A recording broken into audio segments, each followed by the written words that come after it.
I never imagined the word family could feel so empty. For 11 years I believed I had one. I was 7 years old when I was removed from my biological home and placed into foster care. That was when I met the couple I'll call the Harrisons. Over time they stopped feeling like foster carers and started feeling like parents. Call them mom and dad. I believed they were my family. But today everything shattered. They sat me down in the living room, calm and collected, like they were discussing groceries or bills. No emotion. No hesitation. Just a simple sentence that changed my life. You have to leave. No warning. No discussion. No compassion. They explained it like a business transaction. Since I had just turned 18, the government payments they received for fostering me had stopped. Without that income, keeping me no longer made financial sense. They said fostering had always been a business, not a family commitment. They told me they needed my room for another foster child, because that's how they make money. Then came the part that hurt the most. They said they would be kind and give me 4 days to pack my things and figure out where to go. 4 days. After 11 years. Felt numb. I couldn't breathe properly. My mind was spinning, and my body felt like it wasn't even mine anymore. I sat there nodding, not because I agreed, but because I didn't know how else to survive that moment. They even said they hoped we could stay in touch, and that it wasn't personal. But how could it not be personal when your entire life is being erased? When I was 12, they told me they would never legally adopt me. At the time, they said, paperwork doesn't make a family. I believed them. I trusted them. I thought love mattered more than documents. What I didn't know was that they were receiving thousands of dollars every month just for having me in their care. I found out later that it was over $2,800 per month. Suddenly everything made sense. Distance. The lack of warmth. The refusal to commit to adoption. I wasn't a son. I was income. That night I barely slept. My chest felt tight, my head wouldn't stop racing, and I kept replaying the conversation over and over. I felt like a 7-year-old again. Scared, unwanted, and disposable. I kept asking myself, was I ever really loved? Or was I just a paycheck that finally expired? The next morning I contacted my personal advisor. We scheduled an emergency meeting. I also started questioning whether they were even legally allowed to give me just 4 days' notice. I knew I couldn't stay here emotionally, but I also refused to leave without somewhere safe to go. I wouldn't allow myself to become homeless. What hurt even more was how invisible I suddenly became. They stopped talking to me. They didn't offer me food. They didn't ask how I was doing. It was like I had already moved out, except my body was still there. I tried once to start a conversation, just to see if there was any humanity left. Nothing. No response. No acknowledgement. I started looking into university support, wondering if they could help since I had a conditional offer. I began searching for jobs. I checked my savings. I tried to prepare myself mentally for a life that was suddenly unrecognizable. But none of that addressed the real pain. The loss of what I thought was my family. I didn't just lose a home. I lost parents. I lost safety. I lost identity. I kept thinking, if love can disappear the moment money stops, was it ever real? And just when I thought things couldn't get more complicated, they somehow did. Because what happened next didn't just affect my housing. It shattered my closest friendship and forced me to question everything I thought I knew about loyalty, family, and myself. The emergency meeting with my personal advisor was the first moment I felt even slightly supported. He listened. He was visibly upset about how the Harrisons were treating me. For the first time since everything started, I felt like someone actually saw me, not as a problem, not as a burden, but as a person. He spoke directly with the Harrisons while I went to get food. When I came back, he told me they had agreed to let me stay until the end of August, giving me a little over a month to find alternative housing. That alone lifted some weight off my chest. At least I wouldn't be homeless in 4 days. He also told me I was being placed on the social housing list. He explained that I would receive financial assistance for rent, and even some money for furniture and essentials once I moved. He said that if I felt unsafe, they could move me into a youth hostel immediately. But I chose to stay where I was until housing became available, even though it felt emotionally unbearable. I was exhausted. I was sleep-deprived. My brain felt foggy. I recorded the meeting because my dyslexia and autism make it hard to process long conversations, especially under stress. But at least now I had a plan. Or so I thought. That same day, I had a massive argument with my best friend. He told me I was being ungrateful. He said the Harrisons had fed and housed me for 11 years, and that not everyone wants to raise a child that isn't biologically theirs. He said I should be understanding because they were just doing what made sense financially. That sentence hit harder than anything else. I expected him, of all people, to understand. I thought he would validate my pain. Instead, he minimized it. He reduced 11 years of emotional attachment, trauma healing, and parental bonding to food, shelter, and money. I felt completely alone. I questioned myself. Am I being unreasonable? Am I asking for too much?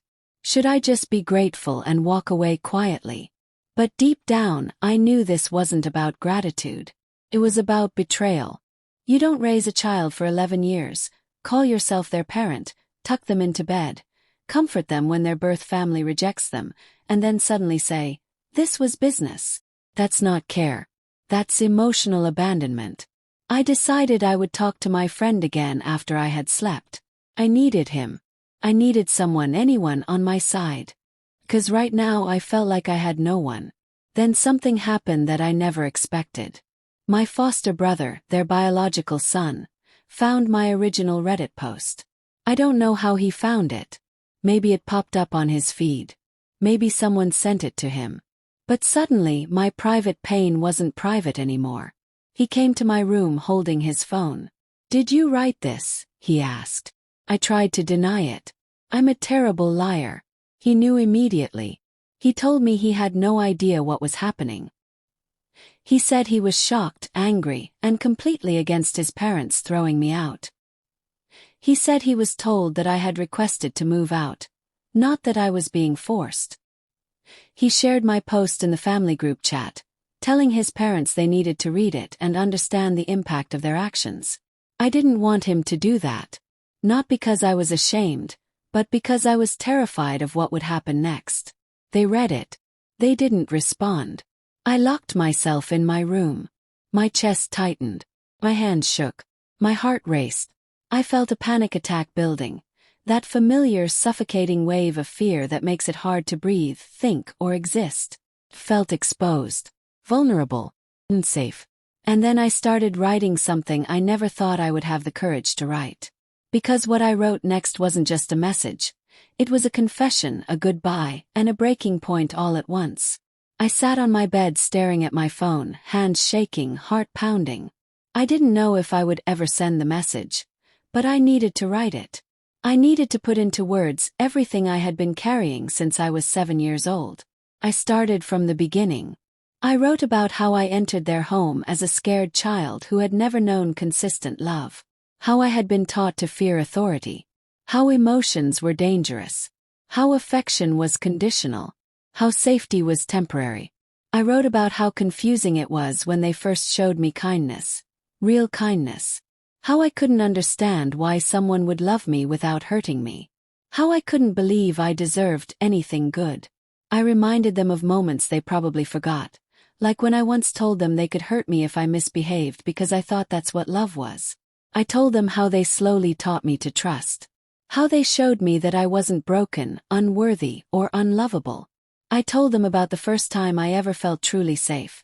Sitting on the couch at 8 years old, curled up in their arms watching a movie. To them, it was probably just another night. To me, it was a memory that shaped my entire sense of self. I reminded them how they comforted me when my biological mother rejected me again. How they stayed up with me when I was anxious about starting secondary school. How they supported me through my first heartbreak. How they pushed me to apply to university, to dream beyond survival. I told them the most important thing they ever gave me was the belief that I was worthy of love and respect. Then I asked the hardest question. What changed? Why did they go from loving parents to strangers who could look at me and say, "This is business"? Why did they stop seeing me as their child the moment the money stopped? Why did they act like I no longer mattered? I told them that when they gave me 4 days' notice, it sent me back to being that terrified 7-year-old again. I told them I wasn't writing to guilt them or beg them to let me stay. That part was already over. But I needed them to know the damage they had done. I told them that if they were struggling financially, or if they wanted to help another child, I would have understood, if they had talked to me. If they had treated me like a human being instead of an expired contract. I told them that a few weeks ago, if I had felt like this, I would have gone to them. I would have trusted them with my fears. I would have believed they would say the right thing and sit with me until I felt safe again. Now I had no one. I told them it felt like I was being told for the second time in my life that I didn't deserve a family. And this time there was no one to pick me up off the edge. I didn't send the message. Not yet. The emotions that followed were overwhelming. Then suddenly, nothing. Felt numb. Like my brain shut down to protect me. My personal advisor found me a place in a youth hostel. I would have my own room. That mattered to me more than anything. I agreed to move. He even offered to store the belongings I couldn't take in his garage. I didn't know how to respond to kindness anymore. It felt unfamiliar and painful, after what I had just experienced. Packed quietly. I avoided my foster parents. I avoided conversations. I avoided feelings. And then, a few hours later, I walked out of their house for the last time. But leaving the house wasn't the end of the pain. It was only the beginning of something far more confusing and emotionally exhausting. The hostel wasn't what I imagined when I thought of home. But it was safe. That was enough for now. I walked into my small room carrying my bags, sat on the bed and stared at the walls. The silence was overwhelming. No voices, no footsteps, no familiar sounds. Just me. My personal advisor ordered me a pizza that night. He paid for it himself. That small act of kindness almost broke me. I sat on the bed, holding the box, trying not to cry. It was the loneliest meal of my life. I wanted to curl up and disappear. I couldn't stop thinking about everything I had left behind. Not just the house, but the version of myself that believed I had a family. I also found out the exact amount they had been receiving for me. $2,000 every 2 weeks. Over $50,000 per year. For 11 years. The number haunted me. I kept asking myself, was that all I was worth? Was my childhood, my trauma, my healing, my love, all just a line item on a budget sheet? I stayed awake most of the night, staring at the ceiling, replaying memories, questioning everything. My mind was exhausted, but my heart wouldn't stop racing. The next day, I settled into the hostel. It wasn't luxury, but it was stability. There were other care leavers there, people with similar stories, similar scars. That helped more than I expected. I finally sent the message. Then I left the family group chat. I also posted it publicly. It felt like closing a door, not gently but firmly. Because I couldn't survive emotionally if I kept hoping for something that no longer existed. I tried to focus on practical things. Housing applications, university preparations, job searches. But emotionally I was numb. Not sad. Not angry. Just empty. Then my phone rang. It was Claire, my foster mother. She was crying. She said she had no idea I felt this way. She said she was sorry. She said she regretted everything. She begged me to come home. Felt sick. How could she not know? How could someone raise me for 11 years and not know how deeply this would hurt me? I told her it wasn't fair. That she couldn't throw me out and then call crying. That it felt manipulative. That apologies don't erase abandonment. She kept saying she loved me. I wanted to believe her. But I didn't.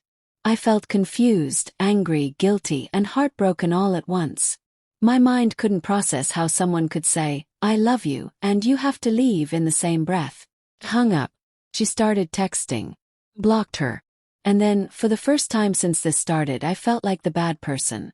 I felt like I had ruined everything. I felt like maybe I had overreacted. Maybe I had misunderstood. Maybe I had hurt them unfairly.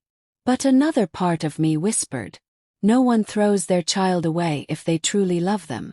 And yet, the guilt wouldn't leave. Because the hardest part wasn't losing my home. It was not knowing whether I was right to walk away, or wrong for refusing to go back.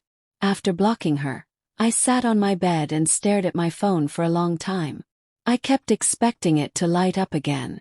Even though I had blocked her, part of me still hoped she would find a way to reach me, not to apologize but to explain. Not to cry but to take responsibility. Instead, I was left alone with my thoughts. And they weren't kind. I started questioning everything. Was I being too harsh? Was I ungrateful?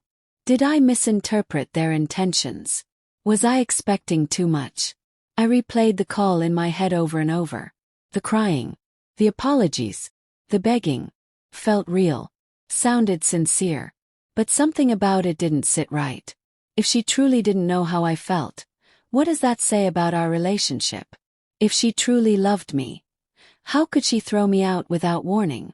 If she truly cared, why did it take a public post and humiliation to realize the damage she caused? Love isn't something you discover after you abandon someone. Love is something you show before you break them. I kept thinking about the conversation they had with me, the calm tone, the business language, the lack of emotion. I remembered how invisible I felt in that house after they told me to leave. I remembered how they didn't offer me food. How they didn't ask how I was doing. How they looked right through me. That wasn't love. That was detachment. That was convenience. That was abandonment. And yet my heart still wanted to go back. Not because it was healthy. Not because it was right. But because I was tired of being alone. Because loneliness feels heavier than betrayal when you're exhausted. Because sometimes pain feels safer than uncertainty. But I knew something had changed. Not just between us but inside me. Even if I went back, I would never feel safe again. I would never trust their love. I would never believe I wasn't disposable. I would always wonder when the next business decision would come. That's not a home. That's a waiting room for abandonment. I also thought about the message I sent. Every word of it was true. Every memory, every feeling, every question. I didn't write it to hurt them. I wrote it because I was hurting. And for the first time in my life, I chose not to silence myself to protect someone else's comfort. That was new. That was terrifying. That was empowering. I realized something painful but necessary. Sometimes walking away isn't abandonment. It's survival. Sometimes refusing to go back isn't cruelty. It's self-respect. Sometimes protecting yourself feels like betrayal, but only because you were taught to sacrifice yourself to keep others happy. I wasn't wrong for leaving. I wasn't wrong for blocking her. I wasn't wrong for choosing peace over familiarity. And yet, the guilt still lingered. Because trauma doesn't disappear just because you understand it. Healing isn't a straight line. Some days you feel strong. Other days you feel broken. And right now I felt both. But just when I thought this story was finally over, one last emotional twist forced me to confront the hardest truth of all. This is my final update. Not because the pain is gone, but because I refuse to let this chapter define the rest of my life. I am settled in the hostel now. It's not perfect. It's not comfortable. But it's safe. And for the first time in a long time, safety matters more than familiarity. I've started focusing on the future. University, housing, work, healing. I've started building something that belongs to me, not something dependent on someone else's approval, money, or convenience. I still think about Claire's call. I still think about her tears. I still wonder whether she truly didn't understand, or whether she only understood once the consequences became public. But here's the truth I had to accept. Understanding after harm is not the same as preventing harm. Apologies after abandonment are not the same as love before abandonment. Tears after damage are not the same as protection before pain. I didn't ruin anything. What was ruined had already been broken. I just refused to pretend it wasn't. I'm not a villain for choosing myself. I'm not cruel for refusing to return to a place that made me feel disposable. I'm not heartless for blocking someone who hurt me, even if they claim to love me. Love without accountability is manipulation. Love without consistency is instability. Love without action is just a word. And I deserve more than words. I deserve stability. I deserve safety. I deserve family, even if I have to build it myself. I don't know what the future looks like. I don't know how long I'll be in temporary housing. I don't know how university will go. I don't know how long it will take to heal. But I do know this. I am not 7 years old anymore. I am not powerless. I am not voiceless. I am not disposable. I am not a business transaction. I am a person who survived abandonment twice and still chose to believe in something better. That doesn't make me weak. That makes me resilient. If there's one thing this experience taught me, it's that family isn't defined by paperwork, blood, or money. Family is defined by consistency, by safety, by choosing someone even when it's inconvenient. And anyone who walks away when love becomes inconvenient was never truly family, no matter how long they stayed. This chapter hurt. But it also freed me. Because now I get to decide what my life looks like. I get to decide who deserves access to me. I get to decide what I tolerate. And I choose peace. I choose healing. Choose myself. And if you think this is the end of my story, it's not. It's just the beginning of the life I was never allowed to have.